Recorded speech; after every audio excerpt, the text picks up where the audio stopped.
Sinuspindi ng Department of Tourism ang non-essential travel sa mga lugar na malapit sa Bulkang Mayon sa gitna ng mga aktibidad dito. Sinailalim na sa state of calamity ang 8 lugar sa Albay dahil sa matinding epekto ng ashfall. Live mula sa Kamalig, Albay, may unang balita si Bea Pinlac. Bea. Nangangamba ang mga residente rito sa Albay sa posibleng pagbuga muli ng makapal na abo ng Mayon Volcano matapos nitong maglabas ng pyroclastic density current o uson kahapon. Kahit pagod ka na, sige lang. Kaya natin ito, mama. Kaya natin ito. Magkakalampas tayo nito. Walang pahinga ang mga gaya ng pamilya ni Eduardo dahil sa patuloy na pag-aalboroto ng Bulkang Mayon. Hindi pa nila tapos linisin ang abo sa kanilang bahay mula sa pagsabog ng bulkan nung Sabado.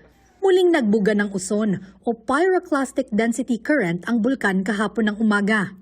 Ito yung mabilis at mapanganib na pagdaloy ng mga bato at abo na may halong mainit na gas. Delikado para sa asawa ni Eduardo na makalanghap ng abo. Lalo't nakaasa ito sa tracheostomy tube sa leeg para makahinga. Siyempre, kailangan ingatan ko siya. Talagaan, di ko naman siya pwedeng iwan na lang ditong gato. Ang talagayan niya. Mahal ko talaga siya. Mahal na mahal. Dumidiskarte na lang daw sila para hindi maapektuhan ang paghinga ng asawa. Naglagay po kami ng mga filter. Binabasa lang po yung tela. Tapos may konting filter na po siya. Siyempre limited po ang budget namin. Yung abot lang na kaya. Kahit nga yung mga walang karamdaman, delikadong makalanghap ng volcanic ash ayon sa Department of Health. Ang ating ashfall kasi is mga fine particulate matter, no? Mga maliliit na alikabok. Ayaw natin makapasok yan sa ating baga. At ang paraan po para maiwasan dyan is gumamit tayo ng ating mga face mask. Patuloy naman ang pamamahagi ng Department of Social Welfare and Development ng food packs at non-food items gaya ng face mask sa mga apektadong residente. Nagmistulang disyerto itong taniman sa Barangay Suwa, Kamalig, Albay matapos matabunan ng napakakapal na abo dahil sa pag-aalboroto ng Mayon Volcano.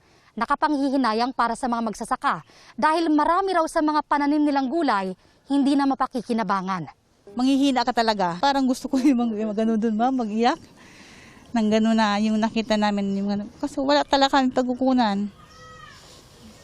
Sayang din kasi, ma'am, yung pagod. Madaling araw pupunta ka doon tapos makikita mo yung pananim mo na gano'n na lang mangyayari. Ang medyo mas malala po na talagang wala nang pakinabang or hindi na po mapakinabangan is yung vegetables. Kasi yung vegetables po, after 1 week, malalanta na po yan lahat. So magsisimula ulit ang mga farmers natin para makabangon. Back to zero talaga yung mga farmers natin dito. 200 magsasaka ang apektado sa Barangay Suwa na hanggang 8 kilometro ang layo sa bulkan. Posible silang maapektuhan kung palalawigin ang danger zone ng Mayon. Oras na itaas ito sa Alert Level 4. Ngayon, I even spoke with the President last Sunday na sabi ko sa kanya kung mag-alert level 4 or extension of 7 kilometers, we are talking of an additional 10 to 13,000 residents na ililikas natin. So medyo malaki ito. Sa Daraga, Albay, hindi rin bababa sa 200 magsasaka ang apektado ng ashfall.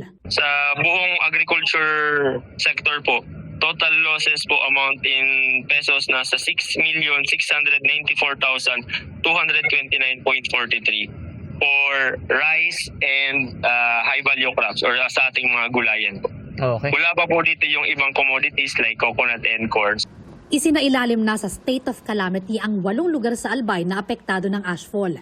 Legazpi, Ligao, Tabaco, Santo Domingo, Malilipot, Daraga, Ginubatan at Kamalig.